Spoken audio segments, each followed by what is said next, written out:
নমস্কার। গল্পের ঝুলিতে সকল শ্রোতা বন্ধুদের স্বাগত জানাই। আজ আপনাদের জন্য গল্পের ঝুলিতে রয়েছে নারায়ণচন্দ্র ভট্টাচার্যের লেখা মেয়ের বাপ। গল্পটি ভালো লাগলে একটা লাইক এবং কমেন্ট করে জানানোর অনুরোধ রইল। আর চ্যানেলে নতুন হয়ে থাকলে আরও গল্প শোনার জন্য চ্যানেলটি সাবস্ক্রাইব করতে কিন্তু ভুলবেন না। তাহলে চলুন শুনে নেওয়া যাক আজকের গল্প।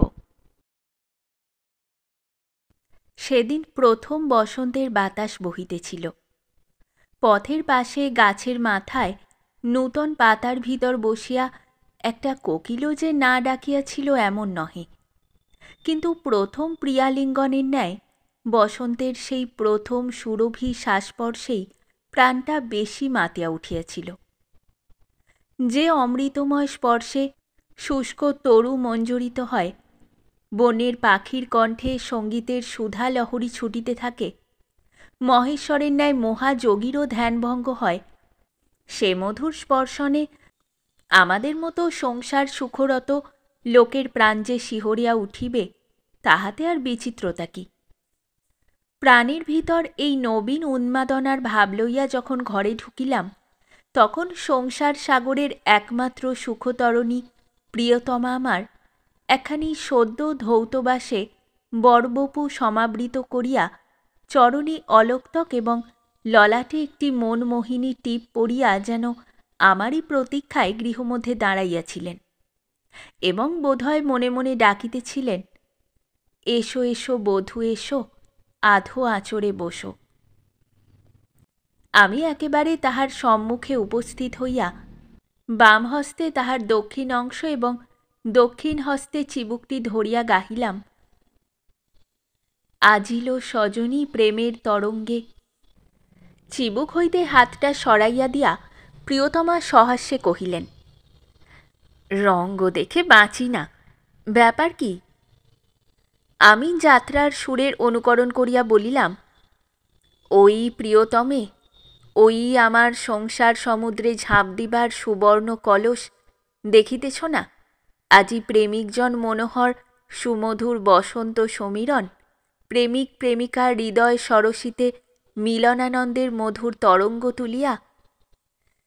বাধা দিয়া প্রিয়তমা বলিলেন, আজ বুঝি আপিসে কিছু খাওয়া হয়েছে? আমি হাসিয়া বলিলাম, এমন বেশি কিছু না, সাহেবের কাছে সামান্য জলযোগ হয়েছে মাত্র, কিন্তু তাতে তো তৃপ্তি হয় নাই। তাই বসন্তের এই নবীন সন্ধ্যায় আমার তৃষিত হৃদয় চকর তোমার ওই অধর শশধরের। মুখ ফিরাইয়া লইয়া প্রিয়া বলিলেন, যত বয়স হচ্ছে তত রঙ্গ বাড়ছে, যাও। প্রিয়ার নীরস প্রত্যাখ্যানে একান্ত ব্যথিত হইয়া একটি ক্ষুদ্র দীর্ঘশ্বাসে হতাশ হৃদয়ের সুগভীর ব্যথা ব্যক্ত করিয়া বলিলাম, তবে যাই। কোথায়? কোথায়? এমন বসন্ত সমাগম প্রফুল্ল সন্ধ্যায় প্রেমিকের উন্মাদ হৃদয় যথায় শান্তি লাভ করে? ললিত লবঙ্গলতা পরিশীলন কোমল মলয় সমীরে কবিত্ব রসবোধবিহীনা প্রিয়তমা আমার মুখ চাপিয়া ধরিয়া বলিলেন, চুপ, ঠাকুর যে আসছে। বাহির হইতে দিদি ডাকিলেন, হরেন এসেছিস? এসেছি দিদি। ঘটকি ঠাকুরন এসে বসে আছে, 6টার সময় যাবার কথা ছিল। মুহূর্তে বসন্তের মাধুর্য, কবিত্বের উচ্ছ্বাস কোথায় উধাও হইয়া গেল। ঘড়ি দেখিলাম 6:30। আচ্ছা, এখনই যাচ্ছি। গৃহিণী বলিলেন, মুখ হাত ধুয়ে একটু জল খেয়ে গেলে হতো না? ফিরে এসে সে ব্যবস্থা করা যাবে। বলিয়া আফিসের পোশাকেই বাহির হইলাম। আমার সঙ্গে চলিলেন কন্যাদায় তরণীর একমাত্র কর্ণধার শ্রীমতী ঘটক ঠাকুরানী। কর্ণধার শব্দ স্ত্রীলিঙ্গে কর্ণধারী হওয়া উচিত, কিন্তু এমন সরস বসন্তে কর্ণধারী লিখিয়া ভাষাটাকে নিরস করিয়া আপনার লম্বকর্ণের পরিচয় দিতে পারিলাম না। বৈয়াকরণিক পাঠক মার্জনা করিবেন। 4.5 কাঠা জমির উপর একখানি দিব্য দ্বিতল অট্টালিকা। বাহিরে সেটি বাহির কি অন্দর স্থির করা কঠিন। একখানি ক্ষুদ্র গৃহ, 10 আনা মূল্যের ল্যাম্পের আলোকে আলোকিত। গৃহ মধ্যে সেই গৃহেরই উপযুক্ত একখানি ক্ষুদ্র তক্তাপোষ, তাহাতে একখানি শতরঞ্জি পাতা, দেওয়ালে মেলিন্স ফুডের অ্যালম্যানাক, ব্র্যাকেটে একটি 2.5 টাকা দামের টাইম পিস।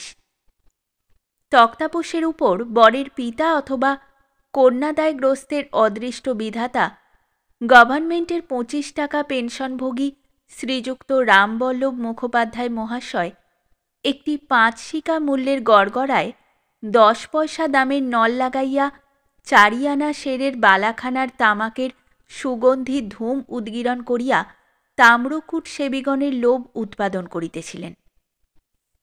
আমি তাহাকে একটি বড় রকমের নমস্কার করিয়া এবং মৃদু হাস্য সহকৃত একটি ক্ষুদ্র নমস্কার লইয়া তক্তাপোষের এক পার্শ্বে স্থান গ্রহণ করিলাম। তারপর ছেলে দেখার পালা। ছেলে মন্দ নয়, কলিকাতার ছেলে যেমন হয় তেমনই। পরনে চওড়া কালাপাড় ধুতি, প্রাচীনকালে উহাকে শাড়ি বলিত। গায়ে আধীর পাঞ্জাবি, পায়ে অ্যালবার্ট শু, মাথায় টেরি, কেবল মুখে বিড়ি বা সিগারেট ছিল না। ছেলেটির নাম সুরেশচন্দ্র। সে সম্প্রতি বিয়ে পরীক্ষা দিয়াছে। পরীক্ষার ফল বাহির হইতে এখনো 2 মাস বিলম্ব। পিতা ইহার মধ্যেই ছেলের বিবাহ কার্যটা শেষ করিয়া লইতে চান। পরীক্ষার ফল বাহির হইলে পাশের তালিকায় যদি ছেলের নাম না থাকে তবে দর কমিয়া যাওয়ার সম্ভাবনা। এই আশঙ্কাতেই বোধহয় তাড়াতাড়ি। ছেলে দেখার পর দরদস্তুর। মুখোপাধ্যায় মহাশয় প্রথমে অনেক ভূমিকা করিলেন, যথা তাহার এখন মোটেই ছেলের বিবাহ দিবার ইচ্ছা ছিল না, কেবল গৃহিণীর অনুরোধেই এত তাড়াতাড়ি, নতুবা পাশের ফলটা বাহির হইলে পানাপুকুরের উকিল নিশ্চিন্তবাবুর নিকট নগদ 5,000 টাকা পাওয়া যাইত, ইত্যাদি। এরূপ ভূমিকা অনেক মেয়ের বাপই শুনিয়া থাকেন। তারপর দরের কথা। মুখোপাধ্যায় মহাশয় গড়গড়ার নলে একটা জোর টান দিয়া একদমে 3,000 টাকা হাঁকিয়া বসিলেন। তাহার এই বড়বাজারি দর শুনিয়া কেরানি দুর্বল হৃদযন্ত্রের ক্রিয়াটা যে সহসা স্থগিত হইয়া যাইতে পারে, ইহা বোধহয় তাহার বিবেচনার মধ্যেই আসিল না। কোন বরের বাপই বা সে বিবেচনা করে? ঘটক ঠাকুরানী দরজার সম্মুখেই দাঁড়াইয়াছিলেন। তিনি দন্তরুচি কৌমুদীর বিকাশ করিয়া বলিলেন, দেখলেন বাবু, আমি তো আগেই বলেছিলাম খুব কমেই হবে। ছেলে তো নয় যেন হীরের টুকরো। কেবল আপনার মেয়েটি দেখে পছন্দ হয়েছে বলেই। ঘটকের বক্তৃতার স্রোতে বাধা দিয়া মুখোপাধ্যায় মহাশয় সহাস্য বদনে বলিলেন, কি জানেন, মেয়েটি ভালো হলেই হলো, টাকায় কি আসে যায়? টাকা তো হাতের ময়লা। এই বয়সে কত টাকা রোজগার করলাম, কত টাকা খরচ করলাম, তারা ব্রহ্ম সনাতনী মা। ও ঝি, আর একটা কলকে দিয়ে যাও।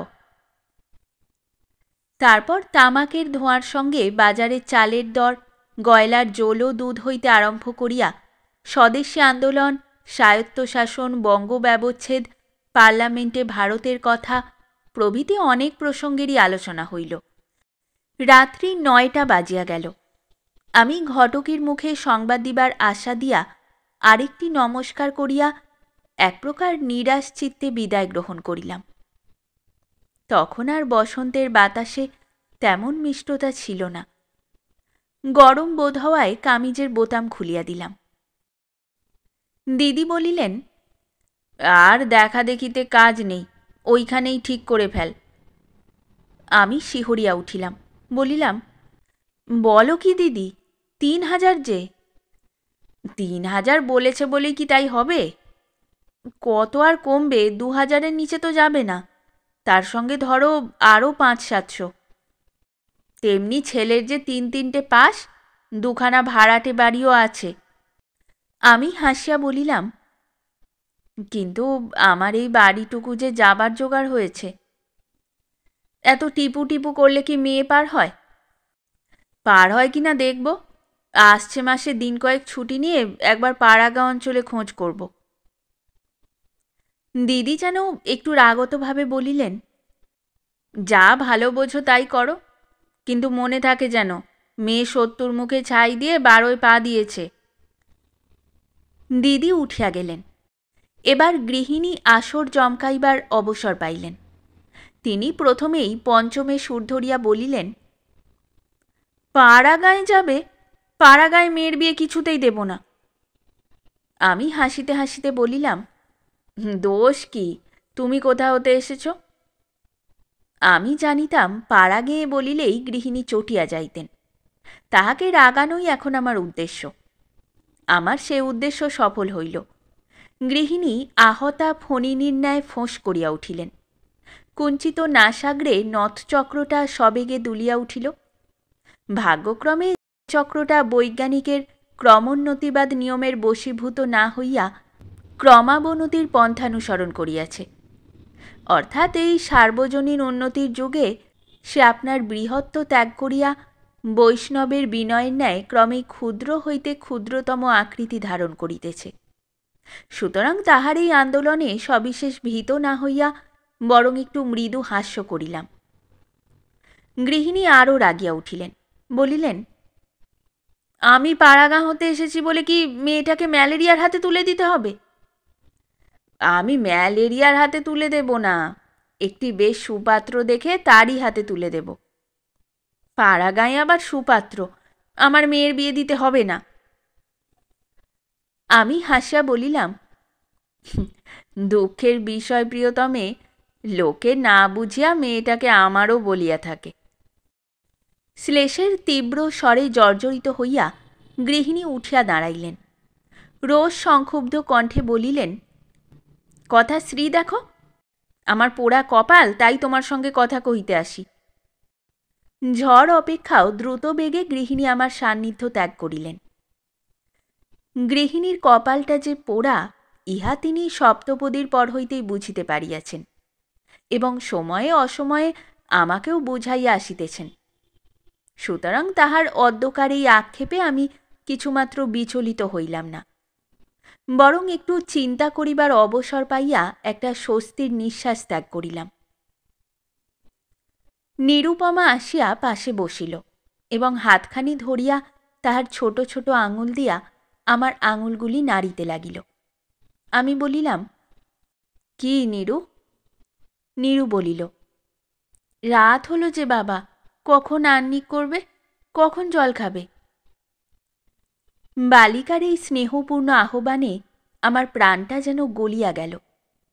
কই, আর কেহ তো এ কথাটা স্মরণ করাইয়া দিতে আসে নাই।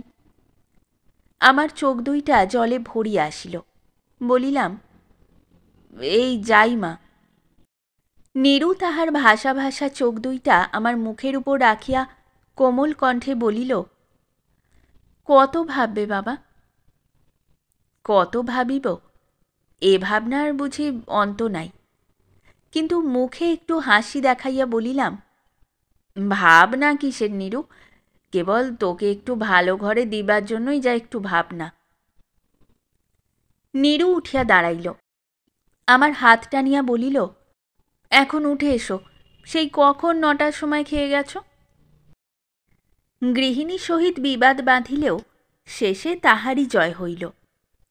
বাড়িখানি বাঁধা দিয়া রামবল্লভবাবুকে নগদ ১২০০ টাকা, মেয়েকে ৭০০ টাকার অলঙ্কার এবং জামাতাকে ষোড়শোপচার অর্থাৎ চরণের পাদুকা হইতে ধূমপানের সিগারেট কেশটি পর্যন্ত প্রদান করিয়া বিষম কন্যাদায় হইতে উদ্ধার পাইলাম। গৃহিণীর মুখে হাসি ফুটিল।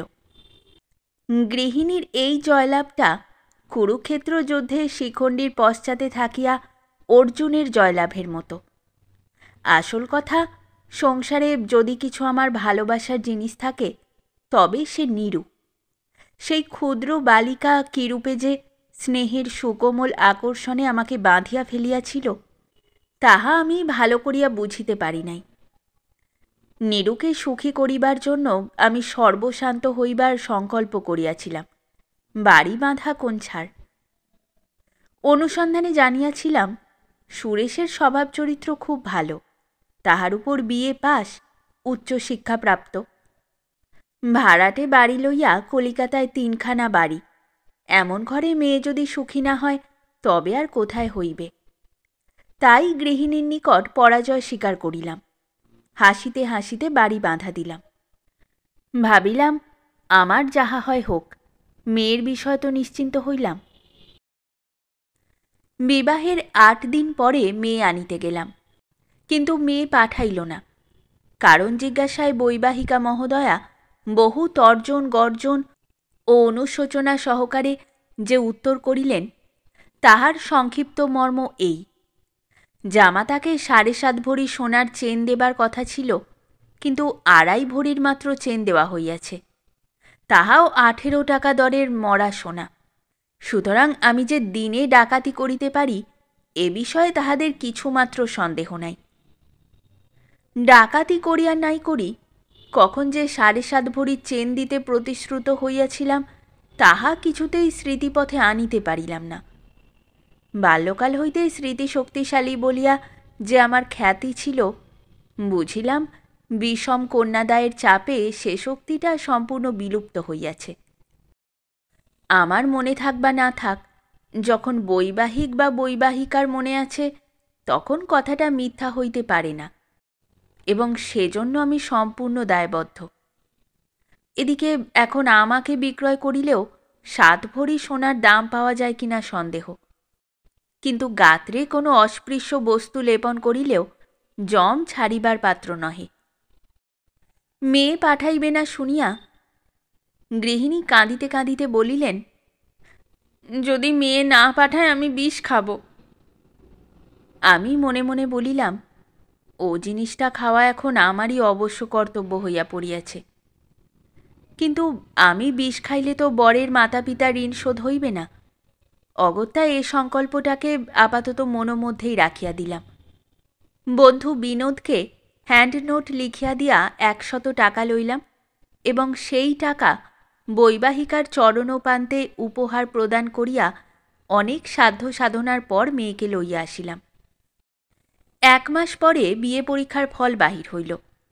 পাশের তালিকাটা 5-7 বার আদ্যন্ত পড়িয়াও তাহার মধ্যে সুরেশচন্দ্র মুখোপাধ্যায়ের নাম খুঁজিয়া পাইলাম না। গৃহিণী আশা করিয়াছিলেন তাহার জামাতা বিয়ে পাশ করিয়া একজন নামজাদা উকিল, অন্তত একটা ডেপুটিও হইবে। কিন্তু হায়, তাহার আশালতায় জলসেচনই সার হইল, তাহাতে ফুল ফুটিলেও ফল ধরিল না। পরীক্ষকরূপ দুষ্ট কীটের দংশনে ফুলটি অকালে ঝরিয়া পড়িল।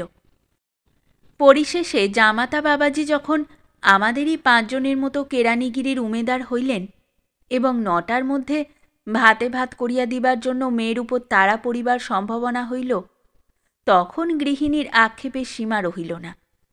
তিনি নূতন করিয়া তাহার পোড়া কপালটার কথা কয়েকবার শুনাইয়া দিয়া তবে নিরস্ত হইলেন। গৃহিণী নিরস্ত হইলেও আমি চুপ করিয়া থাকিতে পারিলাম না। একে তো আমারই কন্যার জন্মকালীন অশুভ লগ্নাধিপতিটা পরীক্ষকের স্কন্ধে ভর করিয়া জামাতাকে পরীক্ষায় অকৃতকার্য করিয়া দিল, এবং নিরুপমাকে সাতিশয় অলক্ষণা বলিয়া প্রচার করিল। তাহার উপর যদি একটা চাকরিও না জুটে, তাহা হইলে বৈবাহিকার তীব্র অনলোদ্গারে কন্যার সহিত যে আমাকেও ভস্মীভূত হইতে হইবে তাহাতে কিছুমাত্র সন্দেহ নাই। অগত্যা বড় সাহেবকে ধরিয়া বসিলাম। জানি না পূর্বজন্মের কোন সুকৃতি বলে সাহেব আমাকে একটু অনুকম্পা দৃষ্টিতে দেখিতেন। সুতরাং আমার প্রার্থনা নিষ্ফল হইল না, সুরেশের চাকরি হইল। বাবাজির গাত্র হইতে তখনও বিশ্ববিদ্যালয়ের গন্ধ দূরীভূত হয় নাই। সুতরাং প্রথম প্রথম তিনি আফিসে বসিয়া নীতি, বিবেক, মনুষ্যত্ব প্রভৃতি লইয়া লম্বা লম্বা বক্তৃতা ঝাড়িতে লাগিলেন। পরিশেষে আমি যখন তাহাকে বুঝাইয়া দিলাম যে এটা সেনেট হাউস নয়, ইহা সম্পূর্ণ সওদাগরি আফিস, এখানে নীতিপাঠের কিছুমাত্র চর্চা হয় না, তৎপরিবর্তে কাক করা ক্রান্তির তন্ন তন্ন করিয়া হিসাব হয়, এই হিসাবেই এখানে মনুষ্যত্বের বিকাশ, সাহেবের প্রসন্নতাতেই তাহার স্ফূর্তি এবং বেতন বৃদ্ধি উহার চরম পরিণতি। তখন বাবাজি কতকটা শান্ত হইলেন। সুরেশকে নিজের কাছে রাখিয়া ক্যাশের কাজ শিখাইতে লাগিলাম। বেতন আপাতত 25 টাকা ধার্য হইল। কয়েক মাস পরে সাহেব সুরেশের কাজ দেখিয়া সন্তুষ্ট হইলেন এবং 10 টাকা বেতন বৃদ্ধির সহিত আমার সহকারী ক্যাশিয়ার রূপে নিযুক্ত করিলেন। জামাতার পদোন্নতিতে গৃহিণী নগদ 5 শিকা খরচ করিয়া সত্যনারায়ণের সিন্নি দিলেন। সেদিন সুরেশ আফিসে আসে নাই। কেন আসিল না, তাহার নিজের অথবা বাড়ির কাহারও অসুখ হইল কিনা ভাবিতে ভাবিতে কাজ করিতেছিলাম। এমন সময় বড় সাহেব টাকা চাহিয়া পাঠাইলেন। কাল 5টার পর বারণ কোম্পানির নিকট হইতে বিলের 1200 টাকা আসিয়াছিল। ব্যাংকে জমা দিবার সময় অতীত হওয়ায় তাহা সিন্ধুকেই রাখা হইয়াছিল। সুরেশ টাকা তুলিয়া রাখিয়া চাবি আমাকে দেয়। আজই ব্যাংকে পাঠাইবার জন্য সাহেব সেই টাকা চাহিতেছেন। আমি উঠিয়া সিন্দুক খুলিলাম। সিন্দুক খুলিতেই আমার চক্ষু স্থির। টাকা কোথায়? আমার সর্বশরীর থরথর করিয়া কাঁপিতে লাগিল। কম্পিত হস্তে সিন্দুকের সর্বত্র তন্ন তন্ন করিয়া খুঁজিলাম, কিন্তু টাকা পাইলাম না। আমার মাথায় আকাশ ভাঙিয়া পড়িল। চারিদিক অন্ধকার দেখিতে লাগিলাম। আরদালি আসিয়া সাহেবের জরুরি তলব জানাইল। আমি সিন্দুক বন্ধ করিয়া কাঁপিতে কাঁপিতে সাহেবের ঘরে ঢুকিলাম। সাহেব লিখিতেছিলেন। লিখিতে লিখিতে মুখ না তুলিয়াই বলিলেন, হরেনবাবু, কাল যে বারণ কোম্পানির বিলের টাকা। সহসা আমার মুখের দিকে চাহিয়া বলিলেন, এ কি বাবু, কি হইয়াছে? আমি মাথায় হাত দিয়া সেইখানে বসিয়া পড়িলাম। রুদ্ধ কম্পিত কণ্ঠে বলিলাম, টাকা নাই। টাকা নাই? সাহেব সবলে টেবিলের উপর চপেটাঘাত করিয়া বজ্র গম্ভীরনাদে বলিয়া উঠিলেন, টাকা নাই? আমি হতবুদ্ধির ন্যায় বসিয়া কাঁপিতে লাগিলাম। কিয়ৎক্ষণ নীরবেই কাটিল। তারপর সাহেব ক্রোধ একটু সংবরণ করিয়া গম্ভীর স্বরে জিজ্ঞাসা করিলেন, ক্যাশের চাবি কাহার নিকট ছিল? আমার কাছে। তাহা হইলে অবশ্য তুমি বলিতে পারিবে না যে চোরে ইহা চুরি করিয়াছে। কেমন করিয়া বলিব সাহেব? উত্তম। টাকাকে রাখিয়াছিল? সুরেশ। আরদালির দিকে চাহিয়া সাহেব বলিলেন, সুরেশবাবুকে বোলাও।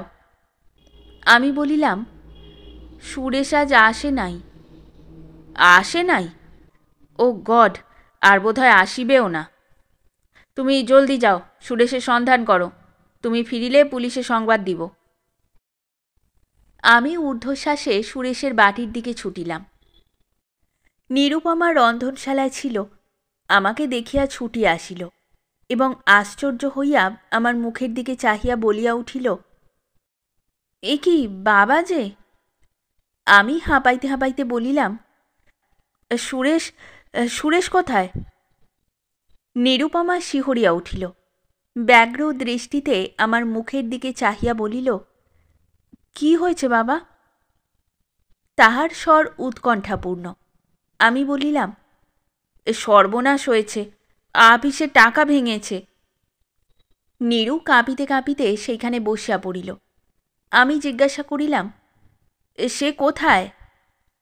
মুখে আঁচল চাপিয়া ধরা ধরা গলায় নীরু উত্তর করিল, কাল সেই আপিসে গেছে, তারপর তারপর আর ফেরেনি। ফেরেনি? গেল কোথায়? এমন কি আর কখনো হয়? নীরু কোনো উত্তর করিল না, কেবল ফুলিয়া ফুলিয়া কাঁদিতে লাগিল।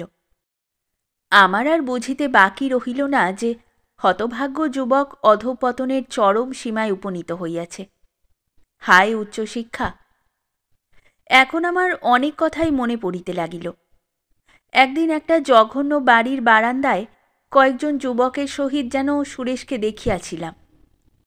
আর একদিন যেন মদের দোকান হইতে তাহার কণ্ঠস্বর শ্রুত হইয়াছিল, কিন্তু তখন ভাবিয়াছিলাম যে উহা আমার দেখিবার বা শুনিবার ভ্রম। কিন্তু এখন বুঝিতেছি যে উহা ভ্রম নয়, অতি প্রকৃত ঘটনা। যাহা হোক, সেখানে দাঁড়াইয়া থাকা নিষ্প্রয়োজন বোধে প্রস্থানের উপক্রম করিলাম।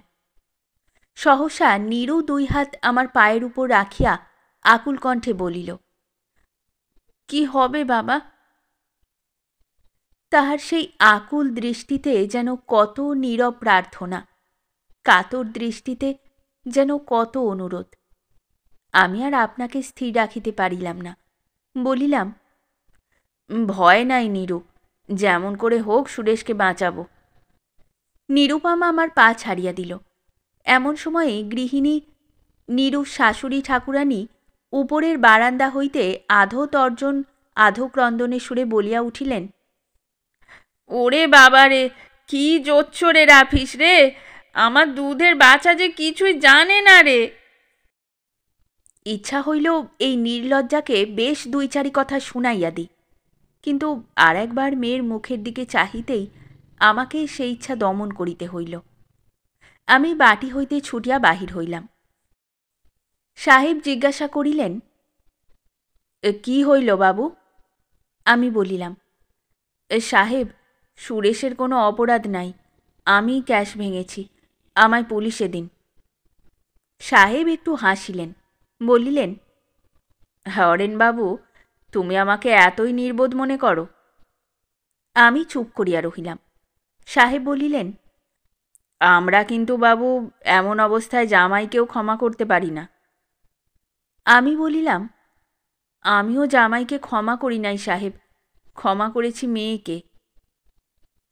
সাহেব বসিয়া বসিয়া একটু ভাবিলেন, তারপর ধীর গম্ভীর স্বরে বলিলেন, হরেনবাবু, তুমি পুরাতন লোক, আমি পুলিশ হাঙ্গামা করিতে চাহি না।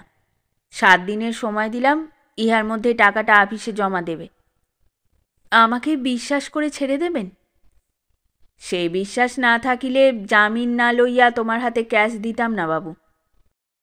সাহেবের উদারতা দেখিয়া আমার চোখে জল আসিল। সাহেব বলিলেন, যাও বাবু, ঈশ্বর তোমার সহায় হন। যাহাতে তোমার চাকুরি না যায় সেই জন্য আমি চেষ্টা করিব। সাহেবকে সেলাম করিয়া বিদায় লইলাম। সুরেশের পিতার নিকট গিয়া সকল কথা বলিলাম। শুনিয়া তিনি বলিলেন, আমার বিশ্বাস হয় না যে সুরেশ চুরি করেছে। যদি করে থাকে জেলে দাও, তাহাতে আমার আপত্তি নাই। আমারও ইহাতে বিশেষ আপত্তি ছিল না, কিন্তু মেয়েটা মাঝে থাকিয়াই সকল গোল বাঁধাইয়াছে। ভদ্রাসনটি পূর্বেই বাধা পড়িয়াছিল, এক্ষণে বিক্রয় করিয়া সেটাকে মহাজনের সম্পূর্ণ নিজস্ব করিয়া দিয়া যাহা পাইলাম, তাহাতে আফিসের দেনা শোধ করিলাম। তারপর একটি ছোট বাড়ি ভাড়া করিয়া সেখানে উঠিয়া গেলাম। এই সকল কার্য শেষ করিয়া একদিন অপরাহ্নে নীরুকে দেখিতে এবং সেই সঙ্গে সুরেশের সংবাদ লইতে চলিলাম। সেদিনও ফাল্গুনের শেষে বসন্তের বাতাস বহিতেছিল। রাস্তার পাশের বাড়ির বারান্দায় খাঁচার ভিতর হইতে একটা কোকিল থাকিয়া থাকিয়া ডাকিয়া উঠিতেছিল। দূর হইতে আর একটা কোকিল তাহার ডাকের উত্তর দিতেছিল। যে রাস্তায় সুরেশদের বাড়ি, তাহার মোড় ফিরিতেই উহাদের বাড়ির ঝিকে দেখিতে পাইলাম। আমাকে দেখিয়া ঝি যেন থমকিয়া দাঁড়াইল। আমি তাহার নিকটে গিয়া বলিলাম, সব ভালো তো ঝি? ঝি বলিল, আমি আপনাদের ওখানেই যাচ্ছিলাম। কেন? বৌদিদির বড় অসুখ। আমার বুকটা কাঁপিয়া উঠিল। ব্যস্ততার সহিত জিজ্ঞাসা করিলাম, কার? নিরুপমার? কি অসুখ? ঝি কোনো উত্তর করিল না, রাস্তার দিকে মুখ ফিরাইয়া লইল। আমি সন্দেহে আশঙ্কায় অস্থির হইয়া পুনর্বার জিজ্ঞাসা করিলাম, কি অসুখ ঝি? ঝি এবার যেন কষ্টে উত্তর করিল, ও অসুখ কি আর বলবো বাবু, আমরা গরিব লোক। আমি স্থান কাল পাত্র সব ভুলিয়া গেলাম। উন্মাদের ন্যায় ছুটিয়া গিয়া ঝির হাত 2টা চাপিয়া ধরিলাম। বলিলাম, সত্য বলো ঝি, কি হয়েছে? ঝি হাত সরাইয়া লইয়া চারিদিকে একবার সতর্ক দৃষ্টিক্ষেপ করিয়া বলিল, কি আর বলবো বাবু, কদিন তো দাদাবাবু ঘরে আসেননি, তারপর কাল হঠাৎ রাত্রে ঘরে এলেন, এসেই বৌদিদিকে গয়না চান। বৌদিদি বুঝি তা দিতে চায়নি, না কি বলেছিল, এই আর কি। নেশার ঝোঁকে এমন মার মেরেছে। হ্যাঁ, মেরেছে? আমার নীরুকে মেরেছে? মারধরটা ইদানিং প্রায়ই চলতো, তবে কাল যেমন হয়েছে এমনটা একদিনও হয়নি। আমি রুদ্ধশ্বাসে জিজ্ঞাসা করিলাম, এখন কেমন আছে? নিঃশেষটুকু আছে, জ্ঞান নাই। একবার যখন জ্ঞান হচ্ছে তখন কেবল বাবা গো বলে ডাকছে। ডাক্তার বলেছে আজকে রাতটা কাটলে হয়। আমি আর দাঁড়াতে পারিলাম না, কাঁপিতে কাঁপিতে রাস্তার উপর বসিয়া পড়িলাম। বসন্তের বাতাস হু হু করিয়া মাথার উপর দিয়া বহিয়া যাইতে লাগিল। তাহার সঙ্গে দূর হইতে একটা ক্ষীণ কণ্ঠের ব্যথিত স্বর ভাসিয়া আসিয়া কানে বাজিতে লাগিল, বাবা গো, বাবা গো।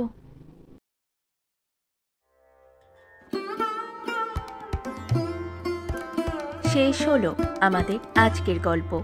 গল্প পাঠে এবং বিভিন্ন চরিত্রে আমি তৃষিতা। গল্পটি ভালো লাগলে লাইক এবং শেয়ার করে দেবেন। আর চ্যানেলটি নতুন হয়ে থাকলে আরও গল্প শোনার জন্য চ্যানেলটি সাবস্ক্রাইব করতে কিন্তু ভুলবেন না। খুব তাড়াতাড়ি নতুন একটি গল্প নিয়ে ফিরে আসব। সকলে ভালো থাকুন, শুনতে থাকুন গল্পের ঝুলি।